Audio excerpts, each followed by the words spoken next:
Through an arranged marriage, I finally married the man I'd been secretly in love with for years. I was hoping for a slow burn romance, but he laid down 3 ground rules. No strings, no feelings, just sex. And just like that, we were strangers by day and lovers by night.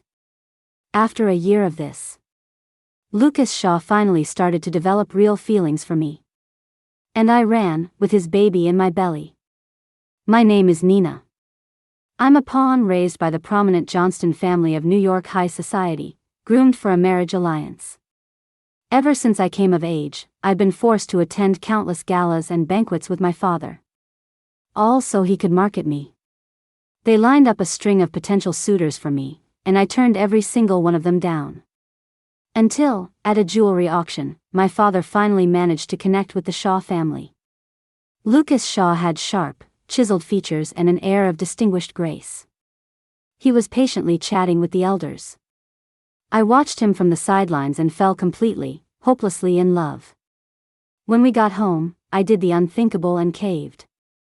If the man I have to marry is Lucas Shaw, then I'm in. My father was shocked, but he wasted no time in negotiating the marriage. And so, we had a whirlwind engagement and a trip to the courthouse. But no wedding. Our parents were busy negotiating a new business deal and had no time for us. So I packed a few suitcases and was picked up by Lucas, who took me to his sprawling downtown penthouse. Looking at the stark, black and white decor and the empty rooms, I had a whole enemies to lovers movie playing in my head, ready to thaw his cool exterior with my love and warmth. Instead, Lucas laid down his 3 rules: no strings, no feelings, just sex. It was like a bucket of ice water dumped over my head. I was a little miffed. No emotional connection, but sex is mandatory. His eyelashes fluttered, his voice cool. Nina, I'm a man. I have normal physical needs, and I won't accept a sexless marriage. Of course, since we just got married, we can have a transitional period to get used to things. But I don't want to wait too long. With that, he grabbed a pillow and went to the guest room. I stared at his back, broad shoulders, narrow waist, and swallowed, my resolve weakening. If I couldn't have his heart, I might as well have his body. What's wrong with that? After my shower, I changed into a slinky little nightgown and went to find him in the guest room. His long fingers were still tapping away at his keyboard. I walked up behind him. I rested my head gently on his solid shoulder. "Hubby, ready for bed?" His fingers didn't stop. His voice was lazy. "Are you offering to join me?" I hadn't expected the question and was fumbling for an answer when he shut his laptop, scooped me up in his arms, and started walking toward the master bedroom. I panicked a little, grabbing his collar and whining playfully. "I don't want to sleep alone." Lucas's lips curved into a smirk. "The bed in the master bedroom is softer." I still didn't get it. Not until he gently placed me on the mattress and lay down beside me. His long fingers played with the hem of my nightgown. The light touch sent a ticklish shiver across my skin. My heart was already a mess, like 100 tiny deer were stampeding in my chest. But Lucas looked completely calm. He asked, "Are you sure about this?" I squeezed my sweaty palms, mustering all my courage.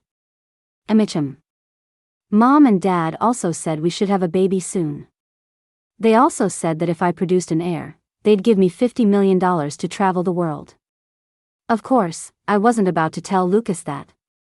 Feather-light kisses fell across my skin. Not too hard, not too soft. Our clothes ended up in a heap on the floor. The sheer curtains billowed in the soft breeze from the window. A cool draft made me shiver. Lucas chuckled, his voice a low whisper. "Don't worry, you'll be warm in a minute." I bit my lip, refusing to speak. But then he suddenly turned fierce, forcing me to cry out for him. In the end, it was a night of tangled limbs and passion. The next day, when I woke up, his side of the bed was empty. But it was still warm. I couldn't help but send him a text. "Where'd you go?" Half an hour passed before he finally replied. "Work." Then, a notification popped up. He had transferred 200,000 to my account. I'm busy during the day. Go have some fun. Seeing the extra zeros in my bank account, I didn't know whether to laugh or cry. The anger just melted away. So, I immediately called my bestie for a major shopping spree at the mall. Chloe spotted the hickey on my neck. She covered her mouth, trying to hide a giggle. Your new husband is way more generous than your dad. I sighed internally. I admitted it freely. Well, I'm just a bargaining chip for the family. My brother's the real heir. Seeing my mood dip, Chloe quickly changed the subject. Hey, Chanel just dropped some new bags with really cute colors. Let's go check them out. Before I could answer, she was pulling me toward the boutique. Until, through the glass storefront, we saw Lucas. Standing beside him was a sweet-faced girl, holding up a handbag and smiling at him. And Lucas, understanding instantly, pulled out his card and paid for it. Chloe's hand tightened on mine. Her voice was frantic. That's... I patted the back of her hand, my tone casual. That's his half-sister, Ivy. Not some long-lost love he can't get over. I'd had a crush on Lucas for years. I had already done a deep dive on everyone in his circle. Chloe let out a visible sigh of relief. Thank God. I thought he was cheating on you on day 2. Still, he said he was busy with work. He has time for his sister but not his wife? What a jerk. I gave a bitter smile. I pulled Chloe away from the store. In the end, I just couldn't bring myself to walk up to him. At 11 that night, Lucas came home smelling of alcohol. I was at my vanity doing my skincare routine and pointedly ignored him. So he came over to me. His fingertips, smelling faintly of smoke, gently ran through my hair. For some reason, I got angry. I turned my head away, refusing to meet his eyes. But Lucas just rested his head in the crook of my neck. He spoke in a placating tone. I won't drink anymore. And I won't stay out so late, either. Don't be mad, okay? Shamelessly, I turned and melted into his warm embrace. Lucas froze for a second. Then he wrapped his arms around me, holding me tight. And just like that, we hugged for a good 3 minutes. I finally spoke up. It's late. You should go take a shower. Lucas nodded. I started to pull away from his arms. But in the next second, he scooped me up. Honey, my head's a little dizzy. Come take a shower with me. As the bathroom filled with steam, his breathing was a steady rhythm in my ear. Deep, and so seductive. It made my head spin, and all I wanted was to get lost in the moment. The shower took a very long time. By the time we were back in the soft bed of the master bedroom, I was exhausted. But then my phone chimed with a notification. Lucas had sent me another 200,000. I was suddenly wide awake. I looked at him, his back to me as he got dressed by the bed. I asked, my voice dripping with self-mockery, so, a night with me is worth 200 grand? Lucas paused for a second, then pulled a card from his wallet. He smiled reassuringly. Honey, don't overthink it. I'm usually busy with work and can't be with you. Use this to go have fun with your friends. After saying that, he pressed the card into my hand and turned back to the bathroom. When the sound of the shower started, I was still fuming. I grabbed the nearest pillow and hurled it at the bathroom door. It missed, and the sound of the water didn't stop. So I angrily grabbed the other pillow and stormed off to the guest room. After my second shower of the night, I finally started to feel sleepy and curled up under the covers. In that hazy state between waking and sleeping, I felt a warm presence press against my back. Someone carefully tucked the blanket around me. His voice was laced with grievance. Wifey, I don't want to sleep in separate rooms. The voice felt both real and unreal. Before I could figure it out, I was fast asleep. When I opened my eyes again, I was still the only one in the huge double bed. But the sheets next to me were wrinkled. As if to prove that Lucas really had been there last night. I stared into space for a while, my mind blank. Then I patted my head, trying to shake some of the hopeless romantic out of my brain. I shook it for a minute, but it didn't seem to work. So I gave up. I got up, washed my face, and ordered some Mickey D's for breakfast. The food delivery apps were in the middle of a price war. Not only were there tons of coupons, but the delivery was also super fast. I had just finished washing my face when my food arrived, less than 15 minutes total. The hash brown was still steaming hot. I took a bite, chewed, and my romance-addled brain kicked in again. I was watching a food blogger's lunch for my partner video on my phone. I decided to cook a special lunch myself and bring it to Lucas's office. A girl boss gets things done. At noon sharp, I showed up at the entrance of Lucas's company building. I'd called ahead, so I was shown to the main reception area to wait on a sofa. But it wasn't Lucas who came to get me. It was his assistant, Ivy. Ivy led the way, her face expressionless. "Ms. Johnston, Mr. Shaw is still in a meeting. Please come with me to his office to wait." I was a little confused but nodded obediently. Since I'm a freelancer, I rarely go to serious places like corporate offices, so I couldn't help but feel a little nervous. Ivy led me to the executive elevator. Once the doors closed, the atmosphere was instantly awkward. So, I smiled and tried to make small talk. "Ivy, since your brother and I are married now, you can just call me Nina." She remained stone-faced, like a work-obsessed robot. "Let's wait until you have a wedding. It won't be too late to change what you call me then, will it?" Her retort left me speechless. My brain stalled, and all I could do was nod dumbly. I got the message and decided to stay quiet. I secretly sized up this girl who seemed to have it out for me. Before I could figure it out, the elevator doors opened. The most prosperous district in the city. The Shaw family headquarters was a 28-story skyscraper, and Lucas's office was on the very top floor. When you're bored, you can just grab a cup of coffee and look out the floor-to-ceiling windows at the bustling city below. Just thinking about it felt amazing. I was still marveling at the Shaw family's immense wealth when Lucas suddenly wrapped his arms around me from behind. He nuzzled his head affectionately in the crook of my neck. His voice was a low, coaxing murmur. "Wifey, what did you make for me today?" I fought to keep the smile off my face. I was about to answer when Ivy cut in. "Mr. Shaw, I tried to cancel the lunch order I placed for today, but they delivered it anyway." Lucas's eyes never left me. He replied casually, "Yeah, well, you guys can take care of it." With that, he took the insulated lunch container from my hand with one hand and led me to the sofa with the other. It finally clicked, and I started to introduce the food.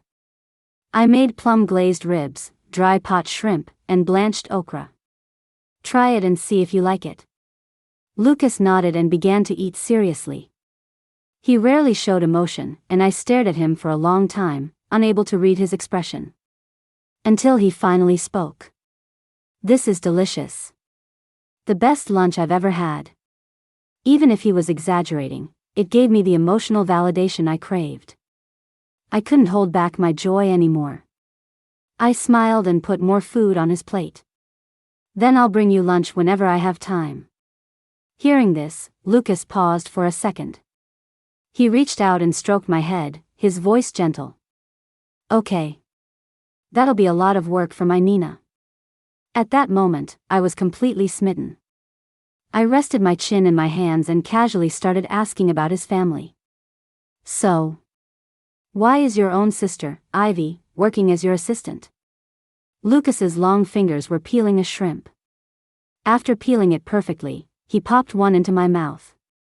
Only then did he answer, "My father doesn't want Ivy involved in the company, but she said she wanted the experience, so she begged me for an assistant role here." I nodded, thinking about what had just happened. I was so distracted that I didn't even notice Lucas had already cleaned up. His eyes were dark with desire, fixed on me. The moment our eyes met, Lucas's hand was already on my waist. I struggled in a panic. "We're at the office." But he just held me tighter. His voice was greedy. "Baby, you haven't fed me enough." My heart skipped a beat, and I quickly covered his mouth. "Don't say things like that." Lucas wasn't the least bit nervous. Instead, he mischievously kissed my palm.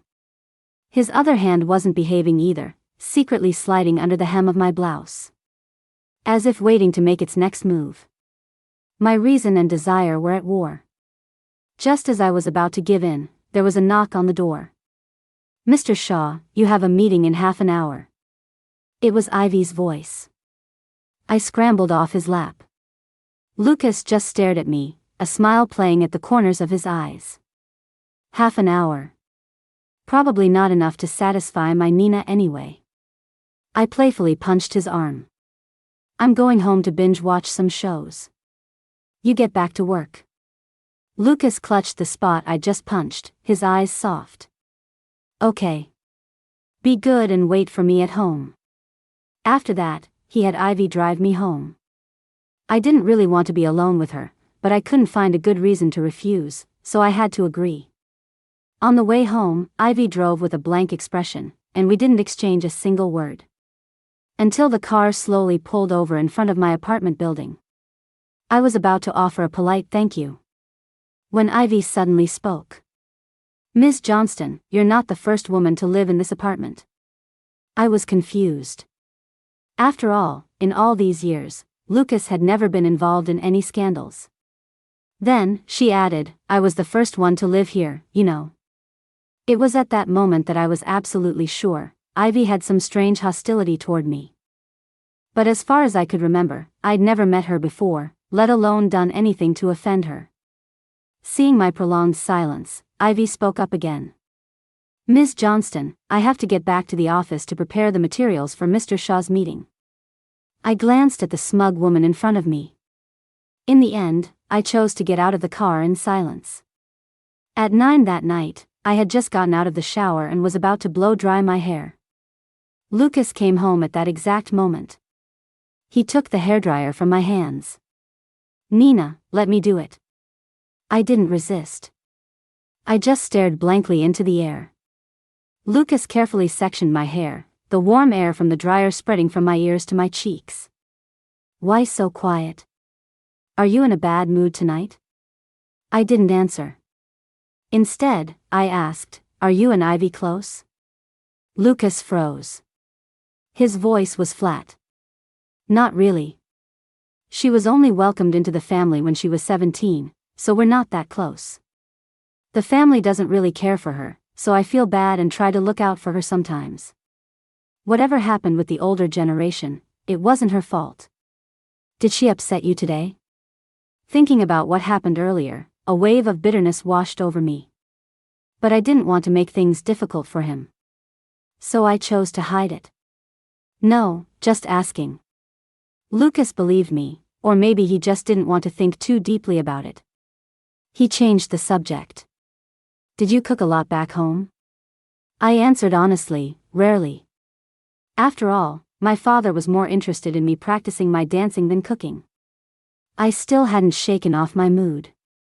My hair was dry. Lucas nuzzled my ear affectionately. "Baby, I'm going to take a shower. Wait for me, okay?" Watching him leave, I came up with an excuse for what had happened during the day. In the complicated Shaw family, Lucas was the only one who was kind to Ivy. So, it's normal for Ivy to be possessive of her brother. And this had nothing to do with Lucas, so there was no point in me dwelling on it. It would only hurt our relationship and my own peace of mind. Once I thought it through, I slowly let it go. For the next 6 months or so, Lucas and I were inseparable. I often went to his office to bring him home cooked lunches, but I never saw Ivy. It was as if she was deliberately avoiding me. Lucas was better and better to me, making lots of time for me and even taking me with him on business trips. So good that I had completely forgotten about the 3 rules he had laid down when we first got married. Until my period was late. I rushed to the hospital for a checkup and the doctor told me I was pregnant. My heart soared. I was just about to call Lucas to tell him the good news when I saw a deathly pale Ivy. She was wearing a hospital gown and grabbed my wrist. She asked, "You're pregnant?" I was scared and shook my head, denying it. Ivy suddenly laughed, her eyes shot with red veins, a chilling sight. Actually, Lucas and I aren't related by blood. He never told you that, did he? My heart sank, and I clutched the pregnancy report in my hand.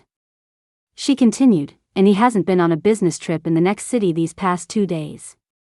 He's been here, at the hospital, taking care of me. The sweat from my palm had soaked the thin piece of paper. I didn't answer. But Ivy stared at my stomach, her tone mocking. Nina, you've had a crush on my brother since high school. Did you really think you hid it that well? Marrying into our family must have taken a lot of work, huh? Suddenly being called out like that, tears started to well up in my eyes. But in that moment, I refused to lose. My voice trembled, but I answered stubbornly, Ivy, I'm not interested in your family's secrets. But please remember, I'm the one who's married to your brother now. After saying that, I fled. I returned home in a daze. I found that Lucas was back too, unpacking his suitcase. I slowly walked over to him. I asked softly, Lucas, where have you been lately? His expression was calm as he pulled an exquisite velvet box from his suitcase. On a business trip in the next city. Didn't I check in with you every day? He pressed the box into my hand. I brought you a necklace. See if you like it. I didn't open it. Instead, I pressed on, are you sure there's nothing you're hiding from me? He used to take me on business trips, but this time he wouldn't, and I couldn't even get an explanation. Seeing how serious I was, Lucas's body tensed. But his tone was remarkably light. Everyone has their secrets. Have you forgotten the rules we set when we got married? Nina, don't cross the line. The warning in his voice jolted me awake from my dream. I managed a resigned smile. Okay, I get it. After saying that, with my back to him, I silently booked a flight to Savannah. The next day, before Lucas left the house, he kept looking back at me. There was a hint of nervousness in his voice. Nina, I was wrong yesterday. Don't take it to heart. I have something urgent to deal with right now. Once I'm done, I'll explain everything to you slowly. I smiled and nodded, trying my best not to let him see that anything was wrong. Only after he left, assured, did I start frantically packing my suitcase. My flight was at 3 p.m. I had to hurry. Chloe also came over to help me pack. She grumbled, Nina, haven't you saved up a small fortune by now? Why don't you just go abroad and hide out? I touched my belly and sighed. Raising a baby is expensive. I should save where I can. She nodded in agreement. Then she asked, puzzled, do you really think Ivy would go crazy enough to harm your baby?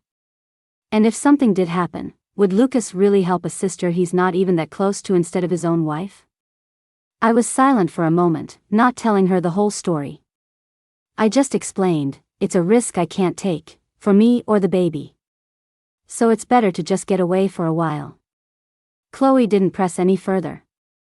She just diligently helped me pack and then safely saw me off to the airport.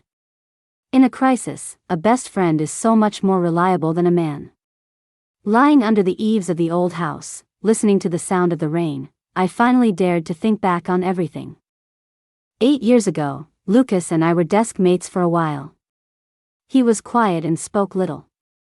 He liked to do math problems during morning language arts study hall. But when the teacher called on him for recitation, he could recite the text fluently. I was curious. I said the first unnecessary thing to him, do you have a photographic memory? He lifted his eyelids and gave me a lazy glance. He replied, I stay up late memorizing it. I was even more confused. Then why don't you just memorize it in the morning? It was as if he knew I would ask that.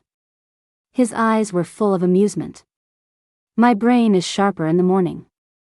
Perfect for math problems. In that instant, I felt like he was calling me out. Because in the morning, my brain was not only not sharp, but I was also prone to drowsiness, often nodding off mid-recitation. As smart as he was, he saw my embarrassment right away. He offered, from now on, during morning study hall, if you start to doze off, I can wake you. From that one kind sentence, Lucas and I started to grow closer. We would bring each other breakfast, secretly whisper about the teacher's catchphrases during class, and pass notes on scrap paper during evening study hall. But I always felt there was a thin, invisible wall between us, keeping us completely separate. Lucas was smart and handsome. A lot of the girls in our class had secret crushes on him. The moment class was out, they would all flock to him, asking him to explain problems. But he would just frown ever so slightly. And say, you could just ask the teacher. The teacher explains things much better than I do. And just like that, Lucas got rid of everyone. Then he pushed a piece of scrap paper in front of me. I wrote down 2 different ways to solve it. Take a look, and you can ask me if there's anything you don't understand. I was stunned and flattered as I took it. The sweat from my fingertips slightly dampened the paper, and my heart pounded like a drum. I couldn't focus on the problem, my mind drifted further and further away. I just had a feeling that I was about to fall for him. Back then, I was still very naive. I would often rest my chin in my hands and ask him, Lucas, do you think I'm going to fail the weekly math quiz again? In response to my question, he would always smile and reassure me, I believe in you. You can definitely pass.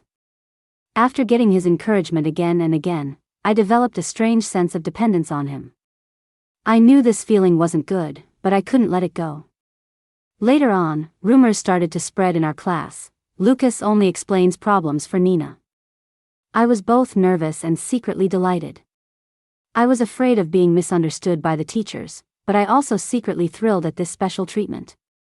Until, after one class, Lucas's best friend casually slung an arm around his shoulder, his tone teasing. He asked, Lucas, do you have a crush on your little desk mate? For the first time, he stopped writing. He looked up, his expression incredibly serious, and replied, no. We're just desk mates, helping each other out. It was the most normal explanation imaginable, but it stung me deeply. For the rest of the day, I didn't say a single word to Lucas. He didn't seem to care, still studying diligently as if nothing had happened. Only I lay awake all night. And finally understood. From the very beginning, it was all in my head, a one-sided crush. I had mistaken a rare descent from the heavens by an untouchable god for a personal blessing on a mere mortal. After that wake-up call, I also pretended that nothing had happened and peacefully spent the rest of our time as desk mates. At the end of the semester, we had to choose between arts and sciences. I chose arts, he chose sciences. We would never be in the same class again. Back then, it was popular to have a nice notebook for friends to write farewell messages in. Lucas, as usual, was the exception. He refused everyone's invitations. I still have competition problems to do. I'll skip it. I wish you all the best in getting into your dream universities. After hearing that, I quietly put away the notebook I was about to hand him. I tucked it at the very bottom of my stack of books. In the blink of an eye, it was finals week. When the exams were over, a cold rain was falling. The family driver had gone to pick up my brother and his friends, so my father told me to get home on my own, but I didn't have an umbrella. Just as I was worrying about what to do, Lucas handed me his. You take it. Someone's picking me up. Without waiting for a refusal, he thrust the umbrella into my hands and ran into the rain. His family's driver was startled and rushed out of the car with another umbrella to meet him. Young master, where's your umbrella? I lent it to a classmate. The rain got heavier, and I could no longer hear their conversation. I could only look down, staring at the umbrella clutched in my hand. It still held the faint, elusive scent of him, subtle, yet intoxicating. After that, we completely lost contact. Using the excuse of returning the umbrella, I went to his house, only to be told by the housekeeper that he had gone to a summer camp abroad. So, I handed the umbrella to the housekeeper, surrendering the only connection we had left. After we split into arts and sciences, Lucas consistently ranked first in the science stream. I couldn't even break into the top 10 in the arts stream. Every time grades were posted, I didn't have the courage to go look at the bulletin board. My father even refused to come to my parent-teacher conferences. Why are your grades getting worse? You need to reflect on that yourself. Dad's busy at the company, so please understand. Just ask your teacher for an excused absence. I didn't dare defy him, so I just nodded meekly. Then I hid in my bedroom and burst into tears. When I had no energy left to cry, I suddenly noticed the farewell notebook. On a whim, I opened it. I flipped through it, page by page, completely extinguishing my girlish fantasies. What I was hoping for was never going to be there. Before I could recover, there was a knock on my door. "Sis, are you okay? Want something to eat?" I shot up in a panic, accidentally knocking the notebook onto the floor. A gentle breeze blew in, flipping the book to the very last page. Only then did I see that there was writing on it. I leaned in closer. Just a few short lines. "Wishing you good mornings, good afternoons, and good nights. May you be blessed with happiness and wisdom, a smooth path free of worries, and may all your wishes come true, Lucas Shaw." I traced the strong, elegant handwriting, my fingertips and my heart trembling together. The voice from outside the door came again. "Sis, did you hear me?" I finally snapped back to reality. I wiped the tears from my eyes and replied, "I'm fine. Don't worry about me. You go study." After sending him away, I hugged the notebook tightly. I secretly made a resolution. The next morning, I was up early, rushed through breakfast, and went to school. I began a period of intense, all-consuming study. Through hard work, my monthly exam scores broke into the top 10 for arts.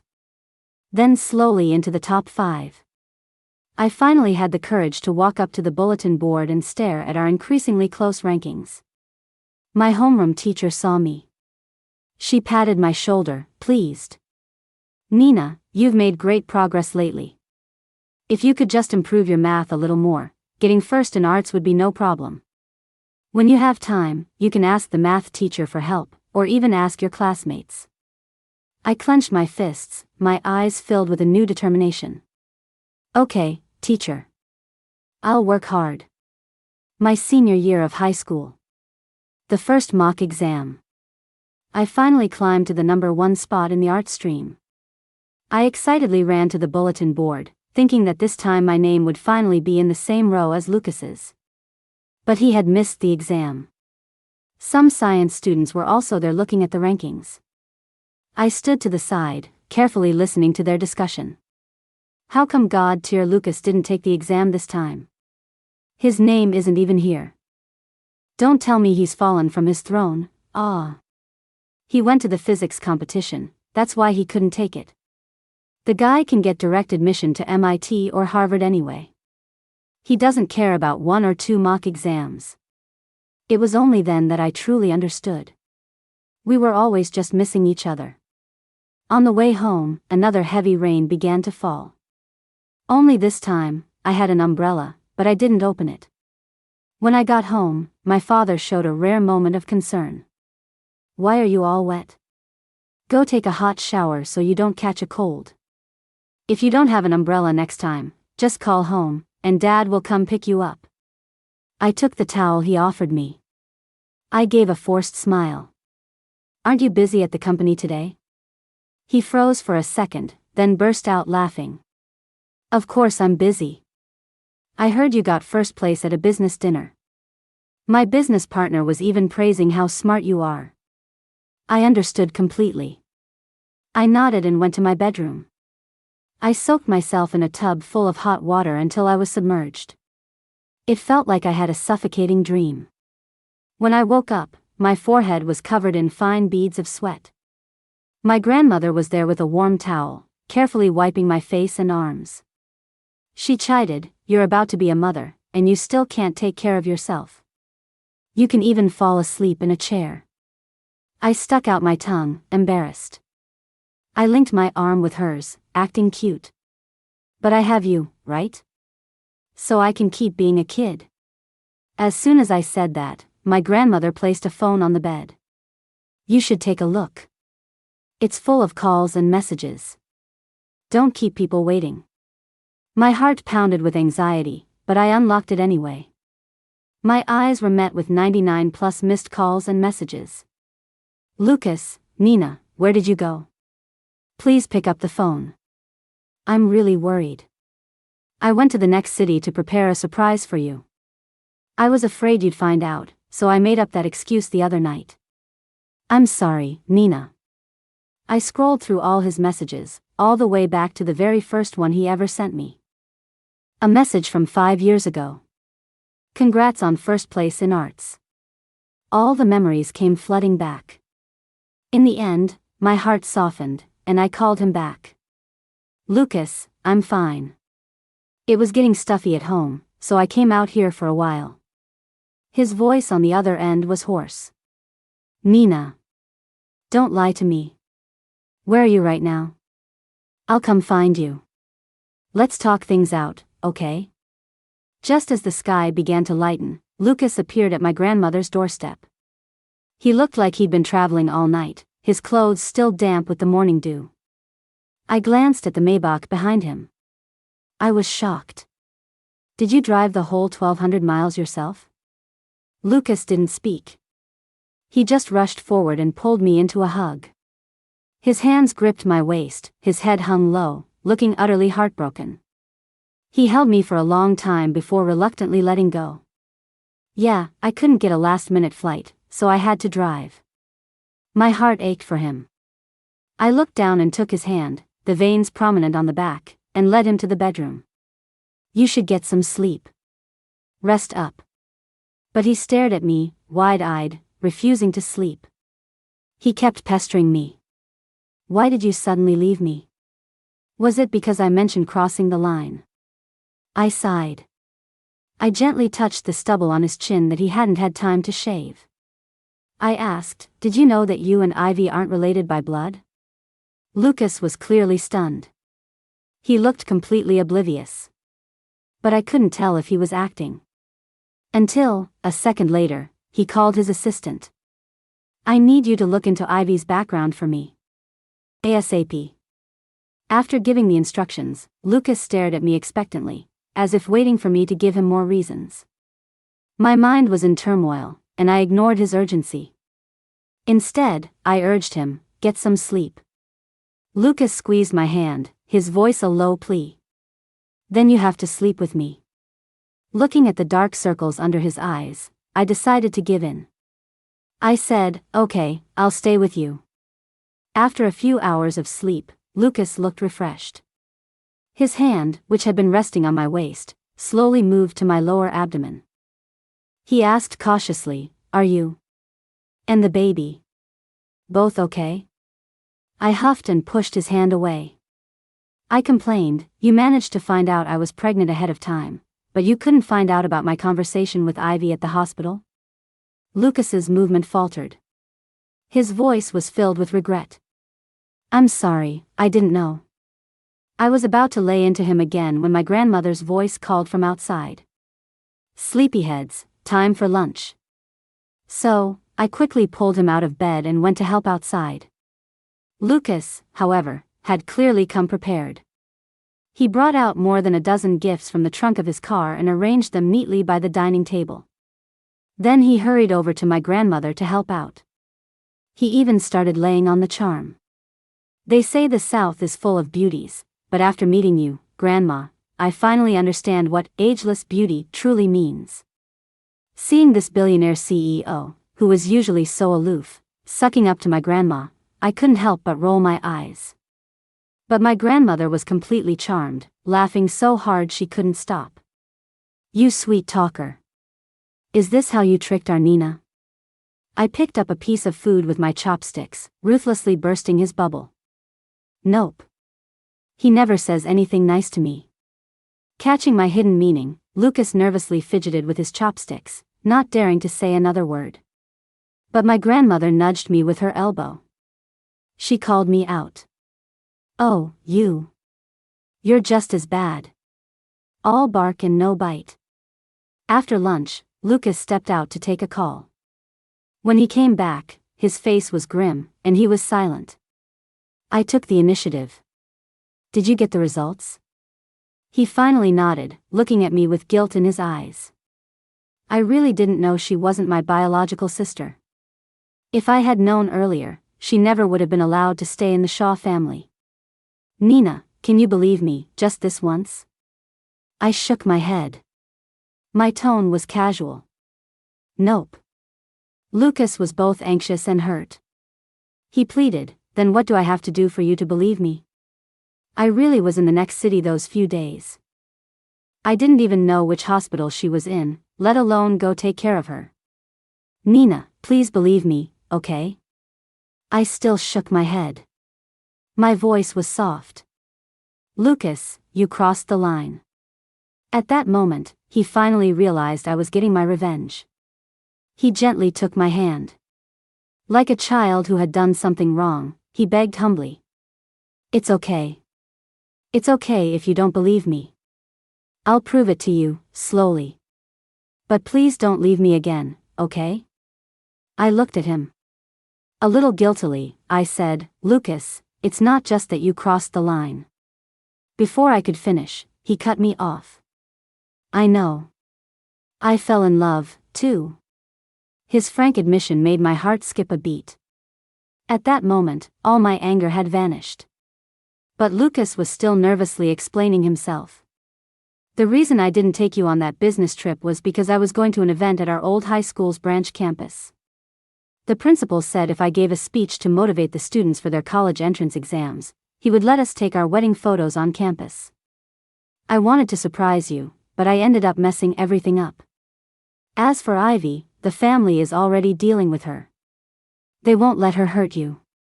I don't know what she's thinking, because I've only ever seen her as my sister. I never bought her a bag, that was for a client. And when she was staying in my apartment, I was out of the country for a conference. We never lived there together. If you're uncomfortable, we'll get a new house. You can pick the location and the design. Finally, I had my answers. I smoothed the frown from Lucas's brow and said, I know. But that was all I said. I had walked this lonely road by myself for so many years. It was his turn to feel a little anxious. So, he watched me all day long, as if he was afraid I would run away at any moment. Until bedtime. He gently wrapped his arms around me from behind. His voice was choked with emotion. Nina, it's okay if you don't believe me, but please, I'm begging you, don't leave me. Before he could finish, I turned and threw myself into his arms. I believe you. Just like you once believed in me. Epilogue.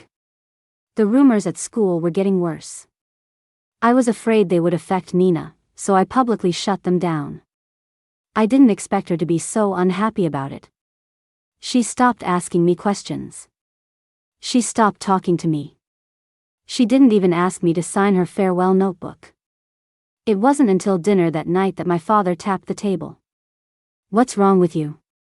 You're completely distracted. That's when I realized. Nina had completely taken over my thoughts.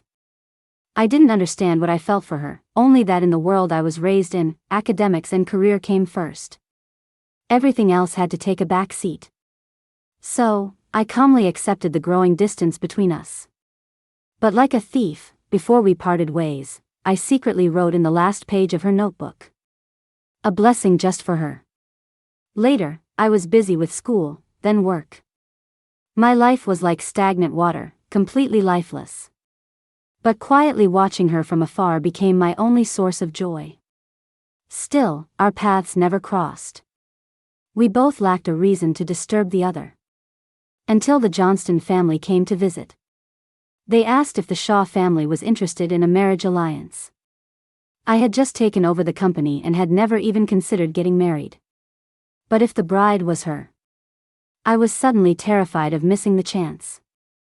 All at once, I was willing to move that plan forward. I still remember the night before we got the marriage license. My father called me into his study. He was practicing calligraphy. Beautiful women are a dangerous distraction. If you want to be truly powerful, you can't have a weakness. My hand clenched into a fist. But my voice was light. Father, you can just say what you mean. He finally stopped. He looked at me with his deep, dark eyes. There are certain rules you need to establish from the very beginning. Do you understand? And so, between her and me, those ridiculous 3 rules were born. No strings, no feelings, just sex. When I couldn't find Nina, I felt a panic I had never known. In that moment, I suddenly understood. The one who crossed the line was me. The one who fell in love was me, too. And that indescribable emotion I felt, it was love. Nina has a soft heart. She chose to forgive me. And I finally got the chance to make things right. The day we took our wedding photos on the school campus, she was in a classroom, handing out wedding candy to the students. I slipped away. I went to the old bulletin board she used to stare at for hours. I posted our wedding invitation there. Then, I covered her eyes and led her to that spot. When I let go of my hands, I said, "See? This time, our names are definitely in the same row." She stared at the faded bulletin board, tears glistening in her eyes. She asked, "How did you know?" I sighed and told her the truth. "I was just chatting with your old homeroom teacher." She told me, "Nina, thank you for loving me all these years. From now on, it's my turn to love you." She didn't speak. She just fell into my arms. With a beating heart, carrying the winds of 8 long years. It was only in that moment that I finally understood, the most precious thing in the world isn't wealth or status, but finding someone for whom the very definition of love is your name.